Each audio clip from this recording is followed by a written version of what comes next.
오늘은 3월 27일 토요일입니다. 오늘 우리에게 주신 하나님의 말씀은 로마서 14장 8절부터 9절입니다. 우리가 살아도 주를 위하여 살고 죽어도 주를 위하여 죽나니 그러므로 사나 죽으나 우리가 주의 것이로다. 이를 위하여 그리스도께서 죽었다가 다시 살아나셨으니 곧 죽은 자와 산 자의 주가 되려 하심이라. 아멘. 사나 죽으나 주의 것. 이스라엘 백성이 사는 가나안에는 바알, 아세라, 몰렉 등 많은 우상이 있었습니다. 우상을 숭배하는 이들의 가장 큰 관심은 번영과 행복이었습니다. 가나안의 신앙은 결국 자신의 풍요와 부요를 위해 우상을 이용하는 것입니다. 우상은 풍요와 번영으로 가는 과정에 필요한 것들일 뿐입니다. 그러나 기독교 신앙은 그것들과 다릅니다. 기독교 신앙의 종착지는 자기 번영과 행복이 아닙니다. 하나님이 목적이며 그분의 뜻이 삶의 지표로 나타나는 것입니다. 그런데 이렇게 하나님을 목적으로 하여 살아가는 삶이 가능한 것일까요? 사도 바울은 말합니다.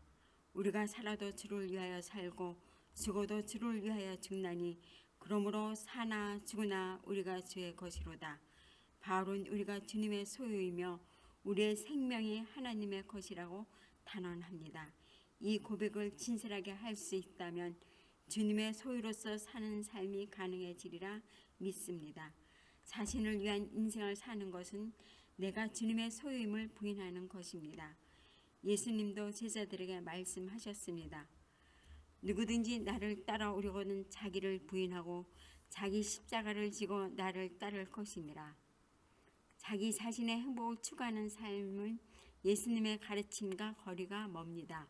오히려 아프고 힘든 길, 내가 죽는 길을 선택하는 것이 주님의 뒤를 따르는 방법입니다. 안중근 의사의 어머니이신 조마리아 여사가 옥에 갇힌 안 의사에게 보낸 편지에 이런 구절이 있습니다. 너의 죽음은 너 한 사람의 것이 아니라 조선인 전체의 공분을 짊어지고 있는 것이다. 네가 항소를 한다면 그것은 일제의 목숨을 구걸하는 짓이다. 옳은 일을 하고 받은 형이니 비겁하게 삶을 구하지 말고 대의에 죽는 것이 어미에 대한 효도이다. 어머니가 아들에게 목숨을 구걸하지 말라고 합니다. 아들의 죽음이 어찌 슬프지 않겠습니까? 그러나 조마리아 여사는 안중근 의사를 자신의 아들일 뿐 아니라 나라의 아들로 여겼던 것입니다.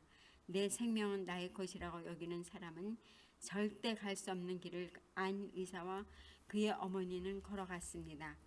사나 죽으나 우리는 주님의 것입니다. 이 신앙 고백을 붙들고 오늘도 주님이 이루려고 하신 하나님 나라를 위해 살아가는 성도가 되기를 바랍니다.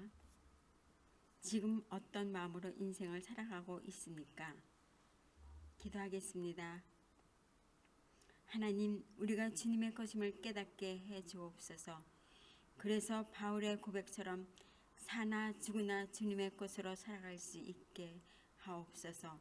이 세상에서 누리는 모든 달콤함보다 주님이 이루고자 하신 하나님 나라를 위해 나를 버리고 살아가게 하옵소서. 예수님의 이름으로 기도합니다. 아멘.